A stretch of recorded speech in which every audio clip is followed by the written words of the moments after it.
Bonjour, my name is Laure. I'm a member of Holy Trinity Brussels. You might have seen me in church some time ago anyway.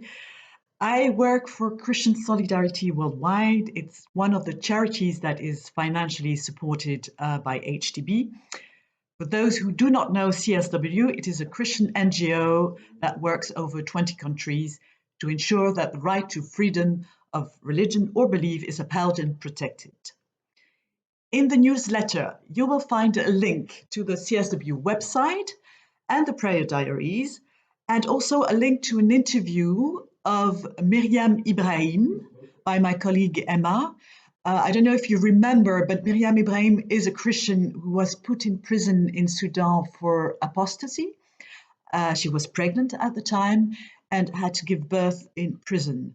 Fortunately, she was released in 2014, but had to leave Sudan. So she's really giving a moving testimony. Also, before I pass the floor to Mervyn Thomas, CEO of CSW, who will be giving an update, I would like to thank HTB for their faithful support over the years. And please remember to take care. Hi there. Thank you for inviting me to be with you today. And it's good to be able to share a few things with you about the situation around the world for Christian believers and people of other religious minorities who are suffering at this time. Actually, did you know that 79% of the world's population live in countries with high or very high restrictions on religious freedom? That's staggering, isn't it? And the majority of those are Christians. But we in CSW, we believe that we should speak up for all people who are being persecuted for what they believe. Proverbs 31 tells us to speak up for those unable to speak for themselves. And that's what we do at CSW. So today, just let me give you a brief update how COVID-19 is affecting persecution around the world, because it is affecting it. And of course, you know, quite legitimately, governments all around the world, including ours here in the UK, are having lockdowns. And so stopping us gathering together as we normally would do. And whilst we accept that that is right, what we are very careful to watch is that some governments are not treating this as just a cover to persecute Christians. We want to make sure that these kind of lockdowns are time limited and that that eventually they will be lifted. We also want to make sure that lockdowns are not just targeted at one religious group or religious minority. We want to make sure that it affects everybody in the same way.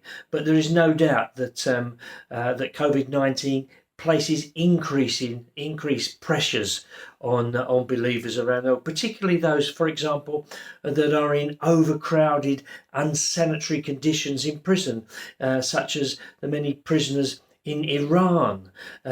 We think too of those in IDP camps, those who are displaced, refugees living in camps with hugely unsanitary conditions and overcrowding.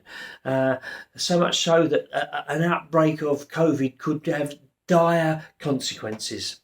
So please pray for religious minorities around the world who are suffering perhaps even more at this moment in time. Let me just share with you briefly about two countries. One is China, where in China, do you know there are between 1 and 3 million Uyghurs, mainly Muslims, who are in re-education camps. They are being incarcerated in these camps. The Chinese authorities say they're enjoying being re-educated, but trust me, they're not. They've been taken forcibly from their towns and villages, and indiscriminately. In some places, just young children and old people are left in the villages. Otherwise, the villages are bare because the Uyghurs have been taken to these camps. Do you know, too, even in China, even on online virtual services in China are being taken down. They're being not allowed in that country. Please pray for Christians and other religious minorities in China. And then let me tell you of an awful incident that happened in Jharkhand in India on just the 7th of June. A Christian man, Kande Mudu, and his wife and family, they were the only Christians in their village, and they were settling down for dinner, and there was a knock at the door. Some attackers came and they killed Mr. Mudu. And before he was killed, when they were knocking at the door, he knew what was coming. And he told his wife to quickly take his 1-year-old and his 3-year-old children, take them and flee to a neighbour's and to hide. And he knew that he was going to be killed. And he pleaded with his wife not to forsake the faith.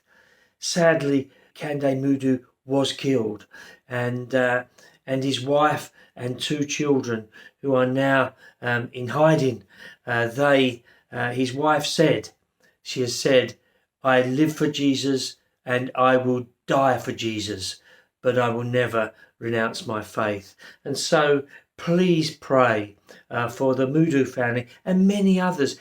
Violent incidents and killings happen on a regular basis in the country of India.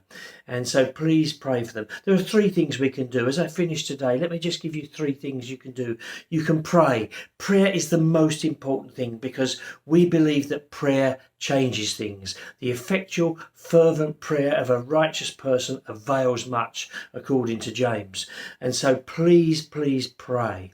Secondly, you can protest. You can campaign with us. If you go onto our website, csw.org.uk, you'll find out how you can campaign. But please do raise your voice.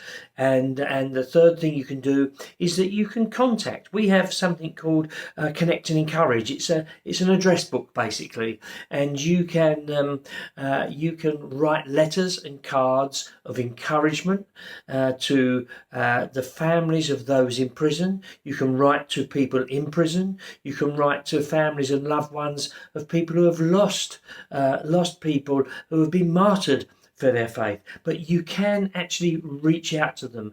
Can you imagine what an encouragement that is for them to receive letters and cards saying, "I'm praying for you, we're praying for you. As Christians, we are standing up for your right to believe."